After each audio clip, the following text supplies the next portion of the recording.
Hello everyone, this is Mumbo and welcome back to another episode on the Hermitcraft server. It is episode 89 and today we are starting things off in the SAHARA warehouse because earlier in the week me and Iskal did a live stream and we managed to knock down all of the builds. Check this out. This looks totally ridiculous. So we have got all 47 modules in place, all built up, and then we also started work on the pulse extenders as well, because these modules, I mean, these are kind of half of the story. These pulse extenders right here are actually responsible for setting the number of items that get refilled into the shulker boxes. Now, if you don't really understand the Redstone, I'd highly suggest checking out the Redstone video where I actually designed these things. But these are essential, and we had to, well, we had to do some real tricky stuff live in the stream, which, as you guys know, I kind of struggle with, but we managed to pull through it. So this is the design that we're going to be using for the pulse extenders, so we have to build all of those in place as well, and then we have to do the item transportation, we have to do the shulker box reloading with all the hoppers at the top, and then we have to do all of the item sending and loading and the shopping stuff and everything like that. There's still quite a lot left to do with the SAHARA warehouse project. But I think we can all agree that this is looking absolutely spectacular. I mean, it's seriously one of the coolest things I think I've been a part of on the Hermitcraft server. So I can't wait to get it finished, but to be honest with you, I personally am just loving the experience of actually constructing it. That's kind of one of my favourite parts. I don't know what I'll do with myself once it's done. I mean, this is all I think about in the evenings. Despite this, we aren't actually going to be doing anything directly related to SAHARA in today's Hermitcraft episode because we're going to be working on the ridiculous melon and pumpkin farm that we started off in the previous episode of Hermitcraft. Now, the first thing that I needed is a ton of rails, which I've managed to gather up really quite easily. That is just over 1.5 shulker boxes, which is about 2,700 rails, and actually it wasn't even that expensive, so that is brilliant. The issue is powered rails. I currently have 42. We need a lot more than 42 to make this project function. Thankfully though, all is not lost because we have got the ridiculous gold farm on the Hermitcraft server that, as you can see, it does a pretty decent job at producing gold. And I think we can all agree is extremely satisfying to use. That noise never gets boring. So, with a nice little AFK session there, we have managed to get ourselves at least a decent stash of gold, which we can then use to create some powered rails. I reckon that should be enough. I'm hoping anyway. Right, let's start getting these things in then. So, I've been making my way down the line and I've been placing in lines of redstone blocks which are going to be powering all of these powered rails. And what we're going to have is we're going to have a bunch of independent lines of these that are all going to have hopper minecarts on them, and these are what are going to be picking up all of the items from the dirt that's going to be on this top level here. So we've got 1, 2, 3, 4, 5, 6, 7, 8, 9, 10, and then a line of powered rails here, and I think this could be the last one, because then this is where they're going to bounce back and go to the item collection system, which is at the other end. Anyway, let's get this filled. And this one right here is the last of the last. So there we go, we have got one full set of rails covering one side of this farm. And I gotta say, I mean, I kind of want to fly up and see how this looks, because I imagine it's actually going to look quite interesting. Yep, yes it does. Check that out. Alright, but oh, that's making my eyes hurt. Okay, I'm gonna stop doing that. Let's do the other half. And that's done now too. So if we just place in these blocks, that is where all of the hopper minecarts are actually going to be going. And I've just thought we need to do... I don't actually know how we're going to do the loading and unloading system just yet. I think probably it's going to be based on a redstone clock. So they're just going to be sent off periodically and then periodically drop off their items. I think that's probably the smart way to do it. But before we do anything like that, I think the dirt needs to go on top. I think if we get the actual farm itself constructed, then we can start worrying about the details. I have just realised though, we have overlooked something, and that is the water. So here we are in the testing world. These are the flying machines that we aren't actually going to be using. We're going to be using a slightly different design, but the water still needs to be there, and these water sources are placed 8 blocks apart from one another, which is so frustrating because our farm is 9 blocks wide. So it means that we can't just run the water down the sides, because that means the central section will be unhydrated. So we're going to have to do something like this, and we're going to have to drop them in there. And then I'm guessing if we just pop underneath, yeah, so our little minecart tracks actually just drop through like that. Alright, and trust me, I am aware that the one specific minecart track I looked at seemed to be broken. But no, I get the picture. No one tell Iskal that I'm doing this. I mean, you know, Ice is actually quite useful, but I just don't want him to know. I've just thought, instead of using trapdoors and things like that, I could totally just use slabs and then waterlog them. But that means I can't use ice, and I've just got a bunch of ice. So maybe ice isn't that maybe still no one cares about ice. Once again, please no one tell Iskall this, but I used ice for all of this, and it was a wonderful experience. It was very quick and very painless, but yeah, no one, just keep that quiet, okay? Anyway, moving swiftly on, we now have all of the water in place. We kind of have a framework lined out, so now it's time to actually place in all of the dirt blocks. We have to cover this entire space here with dirt, and that's going to be the planting fields for our melons and pumpkins. To be honest with you, this is actually a lot of the farm completed. Like, we're making some seriously good progress here. And we've just made yet more seriously good progress. So here is all of the dirt and everything put in place. That sounded strange. Was that outside? Was that outside my window? I think I might have just either had a gust of wind, but it sounded like a minecart. This is the life of living in a VW bus at this point in time. Anyway, we've got all of the dirt and all of the grass in place. Obviously, the grass isn't needed to be grass. It's just that's all I had lying around. So all of those are now in.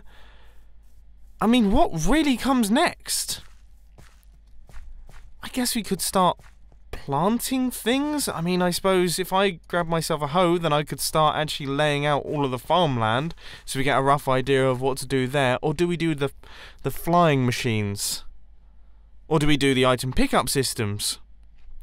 I don't really know. I mean, this is all going so well that I haven't actually planned this far ahead. I think that the farm landing is probably a good move, and then actually placing in the melons and the pumpkins so this thing actually starts growing stuff. Yeah, let's get that done. Check out how rich I am. Diamond hoe. I mean, I still have so many diamonds. I don't really understand how I've kept them for so long because I'm constantly buying stuff. But look. I still have over 10 stacks. This is, I'll be honest, one of the less fun things that I've done for this project, because there's really no way to do it at high speeds. Like, it's really, really difficult to kind of pace yourself. That being said, we have done one full row, but my finger's already hurting. I am getting much faster though, but it is making me dizzy. It is hurting my brain, especially when I go into this here. But we have to just keep the rhythm and... oh, no, I've messed it up. Whoa! That was very close. How am I still on fire, by the way? That skeleton really almost got me then. Wow. You know, I remember when I first came up with the concept for this farm, I was going to build it twice as big. So there was going to be 2 modules on each side as opposed to 1 module on each side. And yeah, I for one, I'm very glad that I didn't do that. Because A, it would have been pointlessly big. No one needs that many melons and pumpkins, even if we are going to be selling them incredibly cheap at SAHARA. But more importantly, it would have taken, yeah, it would have just been a nightmare of a project. Anyway, I think that is everything fully checkerboarded. Now let's make sure I have a decent amount of durability in my elytra before we fly up here. And let's take a look. Nice! Look how cool that looks! Now, obviously... oh, no! Oh, gosh! Slimes! Oh, for goodness sake! So if slimes spawn, which that is a slime chunk right there, they then jump around and trample on my crops! This is not good! What do I do about that? Seriously, what do I do about that? And what is this guy doing? Stop it! Stop destroying my crops! I mean, it doesn't seem to be doing anything, but it's actively like he's like aggressively trying to trample my crops. Can you not do that, please? Thank goodness for that. Now, I did think I would plant in everything, but having actually just witnessed that, I think maybe I won't. I'll bring these pumpkin seeds over, but then I think I'm going to do lines of glowstone first to prevent our entire farming field just being wiped out by, I don't know, protesting spiders, I guess. Well, that was bound to happen at some point. It was bound to happen at some point. We just got very lucky that it didn't actually release all of that water, because that would have wiped away all of these rails. Man, I cannot wait for 1.14 when there's 100% drop rate from this sort of thing, because that is actually a bit of a joke. that it's broken all those rails. Alright, progress has been made. Obviously we got the glowstone from the witch farm drops, which is fantastic. That's come in very handy. Now, I mean, I clearly crafted way too much of it, by the way, but now it is time to actually start planting in all of the pumpkins and melons, and that means that about 95% of the farm is done, because then we just have the easy bit of building up the flying machines, and then I guess placing in all the glass. But let's face it, even though this has been the long-winded bit, it's definitely been the boring bit. I cannot wait to actually build up these flying machines. Oh, one quick thing that I feel like I should mention is a lot of people were worried down in the comment section that by building this, I was going to reduce the rates of the witch farm. That isn't actually the case, because these things are built really low to the ground, and this perimeter actually only works up to y equals 22, so around about the level that we're actually standing on right here, and all of this is underneath that, so it's all going to be completely unspawnable, and it's not going to be affecting the rates when we're AFKing up on our little platform up there. But thank you ever so much to everyone that did comment, because that is the sort of thing that I would generally forget about. So thank you for having me covered. Now I'm curious, in this design, okay, so we have a line of melons, and then we have a line of pumpkins. Alright, that makes life really, really easy for building this. Oh, and if you're wondering why we have to alternate melons and pumpkins, because realistically I would just like this to be a pumpkin farm, it's because apparently that actually increases the efficiency massively. You'll have to watch Mango's video to find that one out. Ladies and gentlemen, we have the first pumpkin generated by our brand new melon and pumpkin farm. Is that going to cause an issue, or is it actually okay? I think it might be okay. I don't know if those little slimes are going to actually trample the crops. I sincerely hope they don't. All is going well, then. All is going well. So we've got all of the pumpkins, we've got all the melons. Now things are starting to look absolutely awesome. I'm loving the way that it looks, but there's a structure that's been in between these things for the entire time that I've been building it, and I think it's time for it to go. The strange kind of mountain, I guess, that we have off in this corner. Aha! That right there is our first melon. Wow, this is growing pretty quick. Okay, now that that's all taken out, let's pop into the redstone testing world, because I need to re-familiarise myself with these actual flying machines. Okay, so if we look at what's going on here, we have got this going on, and then this going on. This is easy. This is easy. I've built ridiculous flying machines in my time. I can totally build this. All I'm going to need is a bunch of redstone components. Now, I've got all the slime blocks, but if I take a look up at the top, I'm assuming with SAHARA, I don't have any redstone. No. I mean, you know, I should have expected that really, but I am... I'm so cleaned out. I've got one dispenser. One dispenser to my name.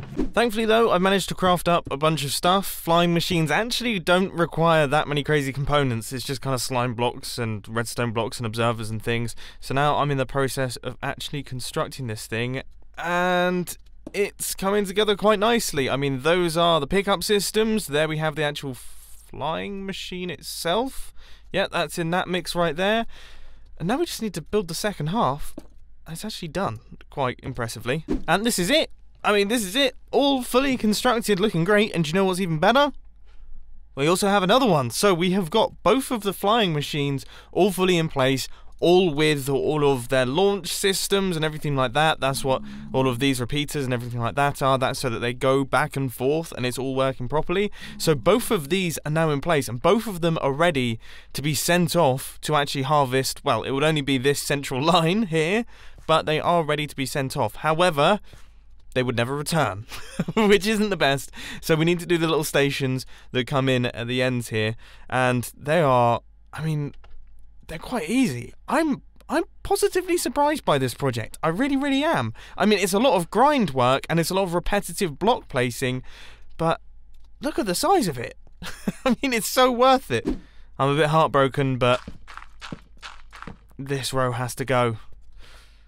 I mean, honestly, I don't know if we're going to get enough melons and pumpkins now that row's missing. I'm kind of a little bit nervous, but I'm going to activate this thing for the first time. The little stations have been built on either end. Nothing too crazy over there. So let's fire it. There's obsidian in front of it. Okay. Let's fire it.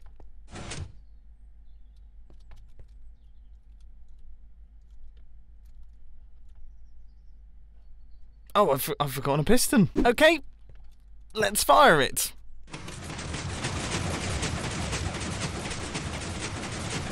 Alright, this thing seems to be working.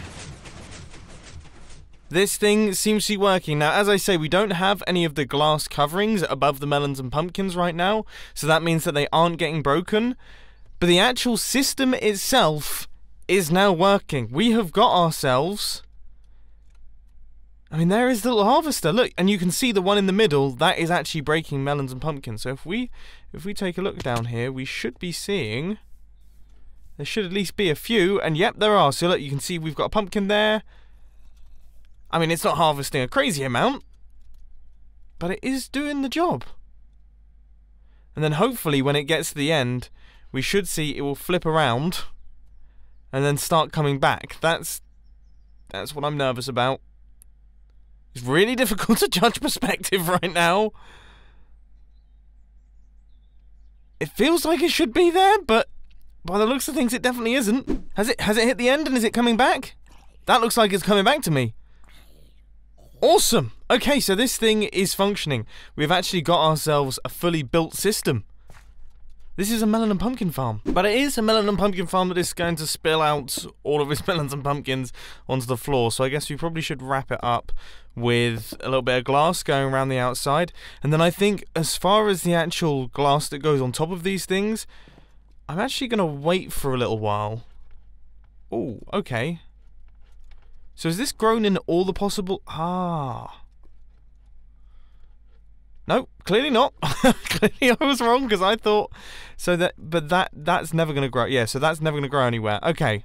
Alright, so we've probably reached maximum capacity. My idea was that I was going to wait for all of the spots to be filled and then I can easily place in all of the glass. But I guess if there's certain spots that will never be filled, then I'm going to be waiting for quite some time. This is another thing in Minecraft that I would describe as supremely satisfying. I feel very serene in my VW bus right now, even if it is very cold. Now I gotta say, this is looking sweet. How cool is this? Now I've been doing some more thinking about it. I definitely think that industrial farms for Sahara should go in this hole, and we should just fill it up with all sorts of ridiculous things. But this is looking... very, very cool. I'm a big, big fan of this. And there are still a ton of things that also need to be done. For example, we need to set up all of the hopper minecart systems and them going back and forth. We need to set up the item collection systems, because I imagine that's going to be pretty brutal. There's going to be so many items flowing through this thing, so we have to work that out. And we also have to get all of the glass in place on top of the blocks. So there's a long list of things. And you know, I've been thinking about this glass thing. I actually think that maybe stone slabs could be the way to go. I just think that could look cooler. I mean, it's a very grey area. Like, the whole space is incredibly grey. I suppose, I mean, we have so much stone that we can kind of throw stone at it and give it a go. And then if it doesn't work, it doesn't work. It's no big deal. What are we thinking here, then? How do we like it? Oh, I think it looks pretty good. I mean, it's difficult. You know what? I'm going to do one full side. Let's do one full side of a side. And then we'll look at it from there. I guess that's where I'm going to see it the most. I mean, it looks pretty cool when you're flying over it. Being able to see all the melon and pumpkins underneath. That looks really, really good. And then from here, it looks very stony. But that's also... that's fine. I actually like it more when we're flying with the Elytra. Oh, this looks cool. Ladies and gentlemen... this is all very, very nice and very, very finished at this point in time. Oh, that looks so much cooler than it did before. I'm so glad we decided to go for stone. This looks awesome. This is seriously so cool. So there we go. This is done. This is done for now. Obviously, we still have all of the item storage and things like that. We're going to do complex things with that. So that's all going to happen in the next Hermitcraft episode. But as you can probably tell, you know, I've been playing Minecraft for about 14 hours today. I'm knackered. My brain isn't working properly. I can't put sentences together in the slightest.